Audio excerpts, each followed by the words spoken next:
क्या आपने कभी ये महसूस किया है कि आपके चारों ओर समस्याएं ही समस्याएं हैं और आप इनसे बच नहीं सकते हैं और आपको हार माननी ही पड़ेगी। आज की प्रेरणादायक कहानी में हम आपको यही बताएंगे कि आपको ऐसी परिस्थिति में क्या करना चाहिए। एक बार की बात है, शाम का समय था। जंगल में काली घटाएं छाई हुई थी। काली घटाओं के कारण जंगल में बिजली गिर गई थी और जंगल में आग लग गई थी। उस जंगल में एक सुनहरे बालों वाली बहुत ही सुंदर हिरनी रहती थी। वह शाम को एक नदी के किनारे पानी पीने आई थी। उस समय उसने नदी के अंदर अपनी चिंता भरी परछाई देखी। उसके चेहरे पर चिंता दिख रही थी क्योंकि जंगल की आग में उसका घर जल चुका था और वह हिरनी 3 महीने से गर्भवती थी और उसे प्रसूति का दर्द भी होने लगा था। तभी उस हिरनी ने सोचा कि वह अपने बच्चों को जन्म इसी नदी के किनारे ही कहीं अच्छी जगह दे दे।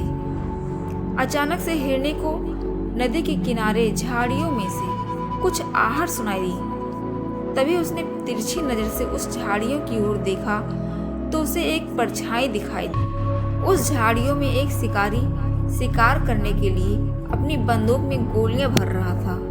वह उस हिरनी का शिकार करने की सोच रहा था। हिरनी पहले से ही बहुत घबराई हुई थी और उस शिकारी को देखकर और घबरा गई। हिरनी ने मन ही मन वहां से भागने की सोची। जैसे ही वह भागने लगी तो उसने अपने सामने अपनी मौत को खड़ी हुई देखा। उसके सामने एक खूंखार शेर खड़ा था। वह शेर भी उस हिरनी को अपना शिकार बनाने की सोच रहा था। हिरनी ने चारों तरफ देखा, जिसमें एक तरफ वह शिकारी, दूसरी तरफ शेर, तीसरी तरफ जंगल की आग और चौथी तरफ वह नदी। हिरनी चारों तरफ से घिर चुकी थी। उसने मन ही मन सोचा, इस नदी को पार करना उसके बस की बात नहीं। पीछे जंगल की आग है, एक तरफ शिकारी उसका शिकार करेगा, दूसरी तरफ शेर उसे अपना भोजन बनाएगा। हिरनी ने बहुत सोचा अपनी जान बचाने के लिए, लेकिन कोई रास्ता नहीं मिला।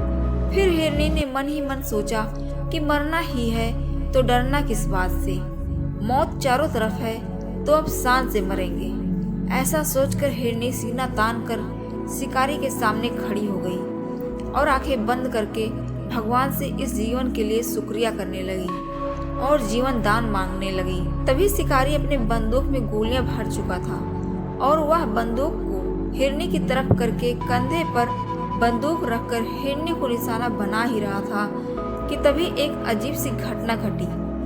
जंगल की आग से एक चिंगारी उछली और शिकारी की आंख में जा लगी। वह शिकारी अंधा हो गया। शिकारी का निशाना हिरनी की ओर से चूक गया और शेर की ओर घूम गया। शेर वहीं पर घायल हो गया और वहीं गिर गया। बिजली की गर्जना के साथ वहां पर बारिश शुरू हो गई। बारिश होने से मौसम बहुत ही सुहावना हो गया और जंगल में लगी आग भी बारिश के कारण बुझ गई। और इस सुहावने मौसम में हिरनी ने 3 बच्चों को जन्म दिया। दोस्तों, इस कहानी से हमें अपने जीवन में ये सीख लेनी चाहिए कि हमें कभी भी अपने जीवन में परेशानियों से पीछे नहीं हटना चाहिए। समस्या तो हमारे जीवन में आएंगी, इसका मुकाबला करना चाहिए, ना कि इससे डरना चाहिए। खुलकर समस्याओं का सामना करें और भगवान पर भरोसा रखें, वो सबका भला ही करता है। अगर आपको ये वीडियो अच्छी लगी हो तो कमेंट बॉक्स में अपनी राय जरूर दें और चैनल को सब्सक्राइब जरूर करें। तब तक के लिए मिलते हैं अगले वीडियो में।